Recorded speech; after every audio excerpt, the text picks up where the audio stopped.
argue that it's a direct contest between Senator Yola Omishore and also the incumbent Governor Ralph Aregbesola. Now, how do you see these two major frontline candidates, Senator Yola Omishore and Governor Ralph Aregbesola? How do you see them slugging it out come the polls of August 9? Well, it's you make the interesting points about 20 parties being registered for the elections and the focus being on the two. And that's simply because, as we can see from the media and from all the rhetoric going on, those are the two major candidates. So, you know, quite frankly, we're not on ground in Osun, we're not part of the electorate, but at the end of the day, it will become a function of who the majority of the people in Osun State want. And I think that is what we'll wait and see.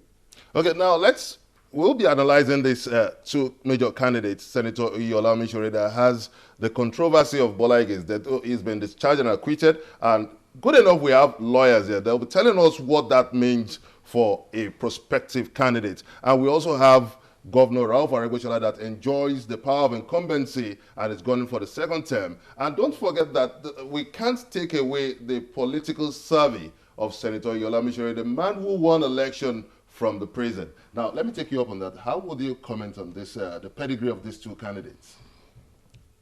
Well, whatever I say is from a very limited information.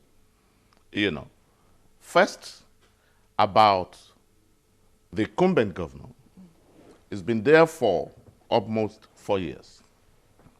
And if what we have had is anything to go by and what we have seen, he has done his best for the state in terms of infrastructure, in terms of mobilization of the people. I believe he has a very solid followership in that state.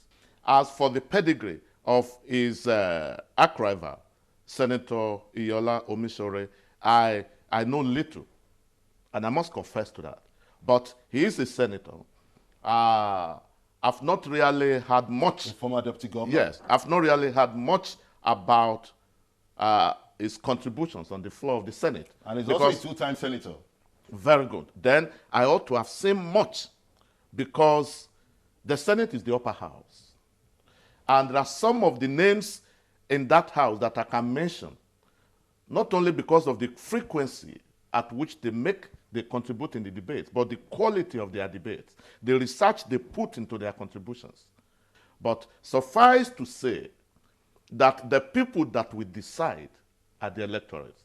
And that is why we say that sovereignty, you know, the ultimate sovereignty lies with the electorates. Unfortunately, I'm not one of those electorates in Osun State. Okay, now the issue of security is something that we're coming into the front burner in Osun election build-up, and there's been a lot of strong rhetorics with the major parties trading words between each other, and the APC has said that the heavy deployment of security in Osun election build-up and also consequently the Osun polls is an attempt by the PDP to maneuver votes to themselves, but the president and also the PDP is saying that that is a way of safeguarding the votes of the people. Barrister Ezenwa Okorofo, how do you see this issue of security, heavy deployment of security playing out in this poll?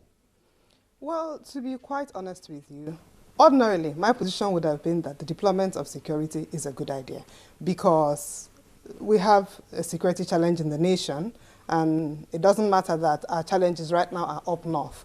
We know that there have been efforts to move down south, and a period like an election is something that the miscreants will want to take advantage of. But that said, so therefore it is in the interest of government to ensure that there is security for the people during the elections. But that said, when you hear that the security agents deployed are wearing masks and scaring the people, then that becomes a cause for worry. I think that the security agencies should take the feedback that perhaps the gimmicks they're deploying, perhaps in their efforts to show that they're fully on ground, they're sending a wrong message, which is scaring the people, because at the end of the day, it is the people who will come out to vote. So you need not scare them away. It's important to let the people know that they can come out and vote in safety and they will not be molested. That is important. But where their presence tends to create fear, then perhaps they need to step back a little. But I think that the deployment of security is important. Another issue that has played Excuse out me, in please. the, Let me add here. Okay, Please permit me to add a word or two here. Security is very important. But I want to draw a distinction between the different arms of security that have been, security forces that have been deployed to Osun State. Election is a process. Voting is a civic duty.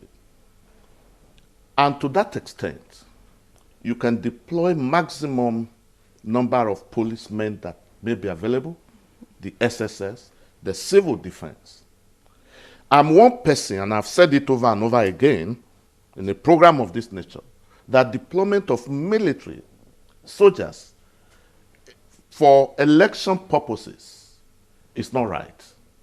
Because the military, the armed forces are not trained in the acts of maintenance of law and order.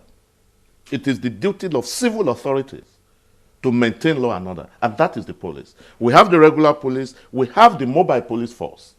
Are you saying that the Nigerian police has enough clout to tackle electoral violence? I don't know what the soldiers have that the mobile police does not have. You are not facing an external aggression. You are not facing an internal threat to security unless you want to tell me that election is a threat to national security. Election is not a threat. We have to begin to have a right attitude. Let people have confidence in our ability to be able to rule ourselves. Soldiers are not ordinarily seen on the street. If you take it from the point of view that this is a civic responsibility, there must be no intimidation. There must be no threat, like she has pointed out. If a soldier is facing me, and I know that a soldier is trained to kill ordinarily, I may decide not to come out. Okay, a chicken and egg situation, actually, if you ask me. Because I think that, I imagine that some of the concern is, again, the rhetoric that's built up and, the heating up of the polity that we see that has occurred, in the build-up to these elections. Because ordinarily, and we will be fair in saying that, you find that the citizens actually have a little more respect and hold the army more in awe than they do the police. So I would expect that all this is with a view to ensuring security of life and property. But my key feedback on this is if the people have indicated that perhaps the army, rather than sit back and watch and assure of security, are being a little too forward in displaying